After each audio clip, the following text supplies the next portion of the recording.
dasar dan acuan dari penerimaan peserta didik baru SMA, SMK, SLB di Provinsi Kalimantan Tengah ini adalah Permendikbud nomor 44 tahun 2019, edaran Menteri Pendidikan dan Kebudayaan nomor 4 tahun 2020, dan tentunya adalah panduan pelaksanaan PPDB Dinas Pendidikan Provinsi Kalimantan Tengah tahun 2020.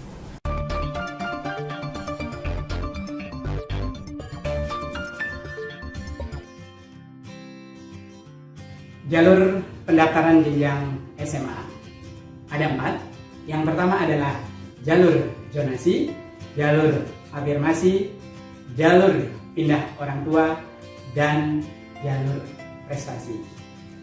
Untuk jalur zonasi paling sedikit 50% mengacu kepada zonasi yang telah ditetapkan, yaitu berdasarkan wilayah kelurahan.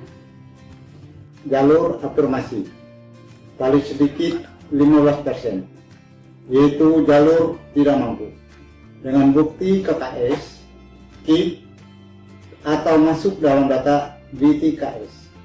Jalur pindah orang tua termasuk anak tenaga pendidik, guru yang pindah tugas, paling banyak 5%, yang disertai dengan surat pindah tugas orang tua dan domisili tempat tujuan tugas baru.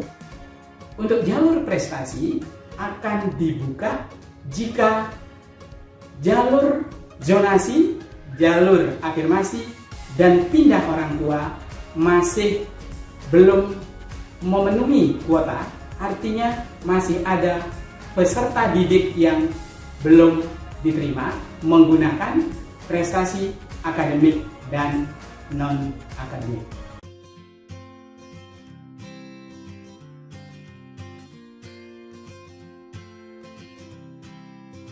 Jalur pendaftaran jenjang SMK berdasarkan 1. Rata-rata nilai rapot, yang kedua prestasi akademik dan non-akademik yang linier dengan pilihan kompetensi, yang ketiga berdasarkan kompetensi keahlian yang menjadi pertimbangan terhadap zona pendaftar terdekat.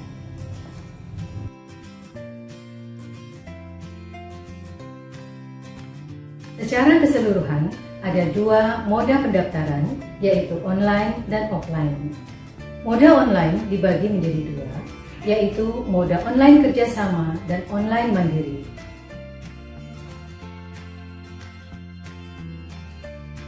Online kerjasama, sistem disiapkan terpadu oleh Dinas Pendidikan Provinsi dengan 75 sekolah tergabung dalam satu platform, terutama sekolah-sekolah negeri yang berdekatan. Di dalam sistem ini ada fungsi seleksi otomatis sesuai jalur, sehingga penumpukan siswa di salah satu sekolah saja bisa dihindari.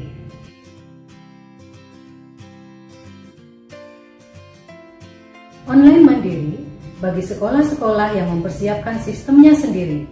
Contohnya, sekolah-sekolah swasta atau sekolah-sekolah yang hanya satu sekolah dalam beberapa desa atau kelurahan. Sistem ini lebih kepada memindahkan isian formulir kertas ke digital.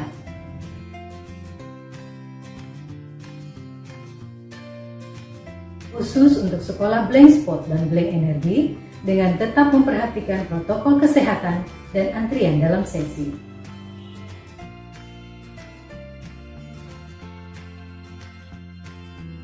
Ada 2 sistem pendaftaran yang dapat dilakukan di SLB.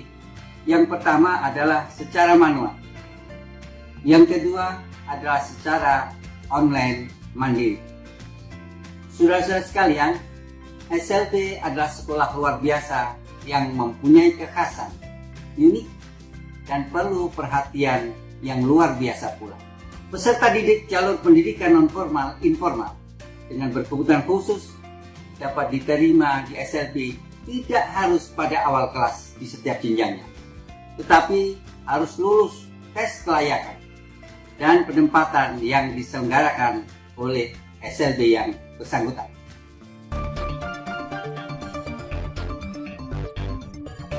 Penerimaan peserta didik baru tingkat SMA, SMK, SLB Provinsi Kalimantan Tengah juga membuka posko daring di mana kita bisa bertanya atau mencari informasi tentang PPDB Provinsi Kalimantan Tengah tahun 2020. Bisa memanfaatkan posko daring yang ada, bisa mengunjungi situs-situs kami di website, di Facebook, dan di Twitter. Dan yang lebih asik lagi, Anda bisa berkomunikasi melalui video conference di setiap hari kerja mulai pukul 9 sampai pukul 12 siang. Selamat memanfaatkan fasilitas ini dari Dinas Pendidikan Provinsi Kalimantan Tengah.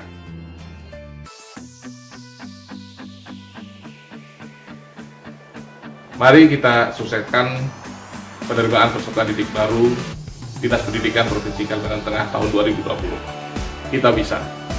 Kita bisa. Kita bisa. Kita bisa. Kita bisa. Kita bisa. Kita bisa. Kita bisa. Kita bisa. Kita bisa. Kita bisa.